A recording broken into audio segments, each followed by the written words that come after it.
आज के इस वीडियो में हम सीखेंगे figure of speech. Figure of speech की जो हिंदी होती है उसे अलंकार कहा जाता है। जिस तरीके से हम हिंदी में अलंकारों को पढ़ते हैं उसी तरीके से इंग्लिश में भी अलंकार होता है। इस वीडियो को शुरू करने से पहले हम आपसे यह निवेदन करेंगे कि आप इस वीडियो को पहले पूरा देखें। पूरा देखने पर अगर आपको पसंद आए तो इसे सब्सक्राइब करें, लाइक करें, शेयर करें और कमेंट करें। तो चलिए देर न करते हुए आते हैं हम अपने टॉपिक पर। क्लास 12 के लिए इंग्लिश में फिगर ऑफ स्पीच का बहुत ही महत्वपूर्ण स्थान है। जिस तरीके से बूंद बूंद से घड़ा भरता है उसी तरीके से एग्जाम में एक एक नंबर इकट्ठा करने से आपके परसेंटेज बनते हैं और आपका सम्मान भी बढ़ता है। तो ये फिगर ऑफ स्पीच जिसे अलंकार कहते हैं, सबसे पहले किसी के बारे में जानने से पहले हमें उसकी परिभाषा जान लेनी चाहिए कि उसे कहते क्या हैं। तो जो इसकी डिफिनेशन है, the figure of speech work as an ornament. Figure of speech यानी अलंकार, वर्क माने कार्य करती है, एज एन ऑर्नामेंट एक आभूषण की तरह। It's increases the beauty of poetry. It's माने यह, इंक्रीजेज माने बढ़ाती है, ब्यूटी माने सुंदरता को, पोएट्री माने पद्य की। द फिगर ऑफ स्पीच अलंकार एक आभूषण की तरह कार्य करता है। It's increases the beauty of poetry, और यह पोएट्री की सुंदरता को बढ़ाता है। तो इसकी डिफिनेशन क्या हुई? अलंकार आभूषण की तरह कार्य करता है, यह पद्य की सुंदरता को बढ़ाता है। आइए इसकी डिफिनेशन हम समझ चुके हैं, अब चलते हैं आगे इसके टाइप्स पर। टाइप्स का अर्थ होता है प्रकार। तो इट्स 7 टाइप, यह 7 प्रकार का होता है। इसकी ट्रिक हम जान लेंगे।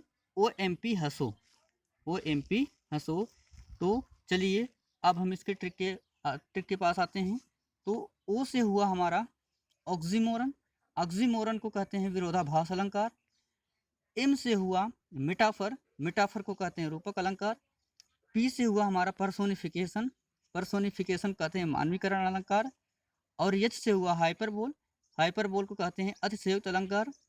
ए से हुआ हमारा एपोस्ट्रोफ, एपोस्ट्रोफ को कहते हैं संबोधन अलंकार। यस से हुआ सिमिली, सिमिली को कहते हैं उपमा अलंकार।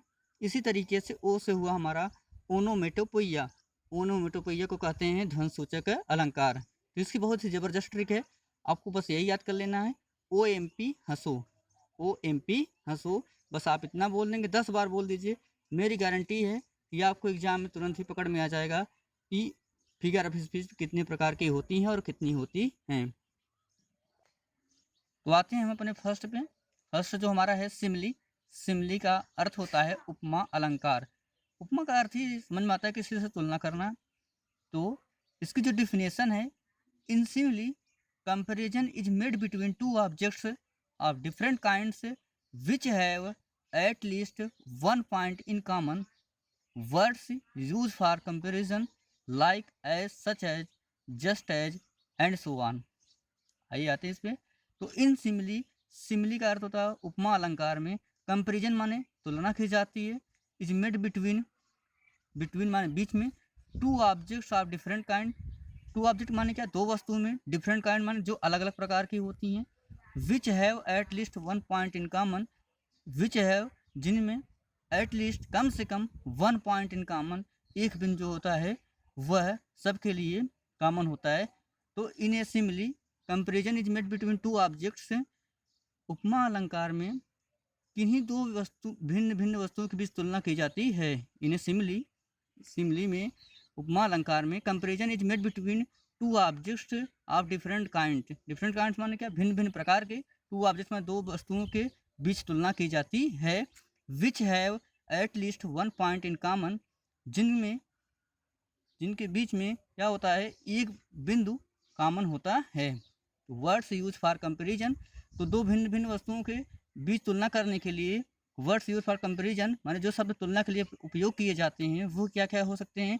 लाइक होगा हमारा, एज होगा, सच एज होगा, जस्ट एज होगा, एंड सो ऑन, और भी एंड और हमारा सो ऑन हो सकता है। फॉर एग्जाम्पल देखते हैं। देखिए यहाँ पे दो वस्तुएं हैं, एक लाइफ है और एक ड्रीम है। तो एग्जाम्पल हमारा है life is like a dream, life is like a dream. जीवन एक अलग चीज़ है और स्वप्न एक अलग चीज़ है। जीवन उसे कहा जाता है जिसमें क्या जान हो, जो गति कर सके, उसे जीवन कहते हैं। और ड्रीम जो होता है, स्वप्न आपका क्या है? अलग चीज़ है।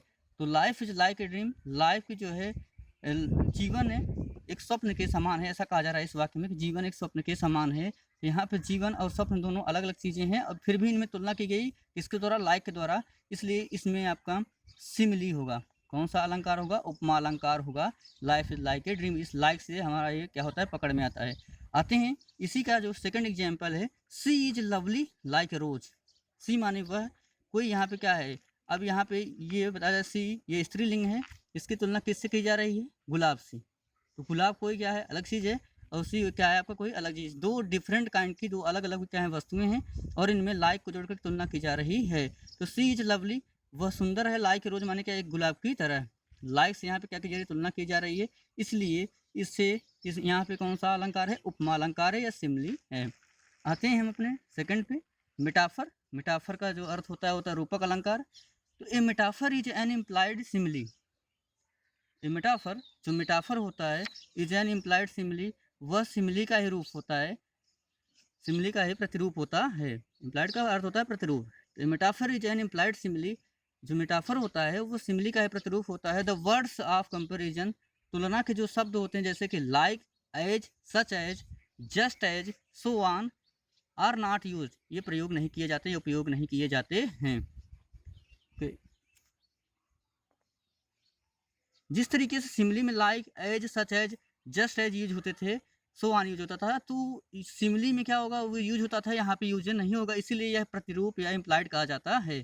तो ये metaphor is an implied simile, metaphor जो है सिमली का प्रतिरूप होता है। द वर्ड्स ऑफ कंपेरिजन, जो तुलना के शब्द होते हैं सिमली के, like, as, such as, just as, so on, are not use, ये उपयोग नहीं किए जाते हैं। आइए हम इसका एग्जाम्पल देखते हैं। तो life is like a dream, life is like a dream, जीवन, लाइफ इज ए ड्रीम, वहाँ पे लाइफ इज लाइक होता था, यहाँ पे केवल क्या लिखा गया, लाइफ इज ए ड्रीम, जीवन स्वप्न है। जीवन स्वप्न है, या उसकी स्वप्न की तरह नहीं, बल्कि क्या है, जीवन स्वप्न है। तो यहाँ पे जो है ये सब वर्ड नहीं दिख रहे हैं, और सीधे सीधे क्या की जा रही है, इसकी जीवन की तुलना स्वप्न से की जा रही है, इसलिए जो है यहाँ पर हमारा रूपक अलंकार है, यानी जीवन को स्वप्न का रूप दिया जा रहा है, इसलिए रूप दिया जा रहा है, इसलिए हमारे यहाँ कौन सा अलंकार है, रूपक अलंकार है। सेकंड एग्जाम्पल आते हैं, he is the star of the family, he is the star of the family, he माने वह, और फैमिली में पर भी तुलना की जा रही है, ही is the star of the family, वह जो है, स्टार माने तारा है, ऑफ द फैमिली माने परिवार का, वह परिवार का क्या है, तारा है। यहाँ स्टार से तुलना की जा रही है, ही is the star of the family, वह परिवार का तारा है, इसलिए यहाँ पे लाइक कोई ऐसे कुछ वर्ड दिख ही नहीं रहे हैं, इसलिए इसमें कौन सा अलंकार होगा आपका, मेटाफर होगा। अगर यहाँ पे होता है he is like a star of the family, तब अगर लाइक दिखता तो हमारे इसी में सिमिली होता, लेकिन यहाँ पे लाइक ऐसा कुछ दिख नहीं रहा है, इसलिए यहाँ पे हमारा मेटाफर है। आते हैं थर्ड पे, पर्सोनिफिकेशन में। तो पर्सोनिफिकेशन का अर्थ होता है मानवीकरण, मानवीकरण का अर्थ होता है मनुष्य की तरह बनाना, अर्थात जीवित कर देना, जान डाल देना। तो चलिए देखते हैं।